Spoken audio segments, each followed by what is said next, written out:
Hello বন্ধুরা, তুমি কি কখনো এমন কোনো দেশের নাম শুনেছো যেটা পৃথিবীর মানচিত্রেই নেই? হ্যাঁ, ঠিকই শুনেছো, যেটা পৃথিবীর মানচিত্রেই নেই। কিন্তু ভাবো, যদি কেউ সেই দেশের পাসপোর্ট নিয়ে হাজির হয় আমেরিকার JFK এয়ারপোর্টে। হ্যাঁ ঠিকই, এমন এক অবিশ্বাস্য ঘটনা ঘটেছে, এখন ইন্টারনেটে ভাইরাল।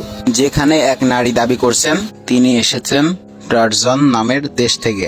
ভিডিওতে দেখা যায় এক নারী JFK এয়ারপোর্টে ইমিগ্রেশন কাউন্টারে দাঁড়িয়ে আছে। তিনি অফিসারকে একটি পাসপোর্ট দেন, যেখানে স্পষ্ট লেখা রিপাবলিক অফ টারজান।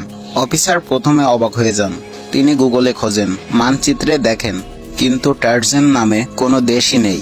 নারীটি নির্দিষ্টভাবে বলেন, room under surveillance. She sat calmly for hours. Then she vanished. Cameras show her fading away, like static on a broken television screen. So, who was she? A lost traveler from another dimension? এই কথাটি বলার পরে ছড়িয়ে পড়েছে আগুনের মতন Twitter, TikTok এবং ইনস্টাগ্রামে। সব জায়গায় মানুষ একই প্রশ্ন করতে থাকে, টার্নিস কোথায়? কিছুদিনের মধ্যেই এই ভিডিও নিয়ে তদন্ত শুরু হয়। হান্ডেন স্টাম্পস NDTV জানায় পুরো ভিডিওটি AI জেনারেট, ফেক। বিশেষজ্ঞরা বলেন নারীর মুখ, কণ্ঠস্বর, এমনকি পাসপোর্ট ডিজাইন সবই AI টুল দিয়ে তৈরি করা। এমনকি টারজান নামটা বানানো হয়েছে কৃত্রিমভাবে, যাতে সেটা বাস্তব দেশের মতন শোনায়। এই ঘটনার মাধ্যমে আমরা আবারও বুঝতে পারলাম, AI দিয়ে এখন ছবি বা ভয়েস নয়, পুরো ঘটনা তৈরি করা যায়। আজকের যুগে যা দেখি তাই বিশ্বাস করা ভুল হবে।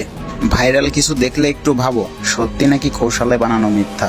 তুমি যদি ভিডিওটা দেখে অবাক হয়ে যাও, তাহলে লাইক দাও, কমেন্টে লিখো তুমি কি বিশ্বাস করেছিলে টারজান আসল দেশ। আর এমন রহস্যময় গল্প পেতে সাবস্ক্রাইব করুন আমাদের চ্যানেল বাংলাদেশ XYZ.1। ধন্যবাদ সবাইকে।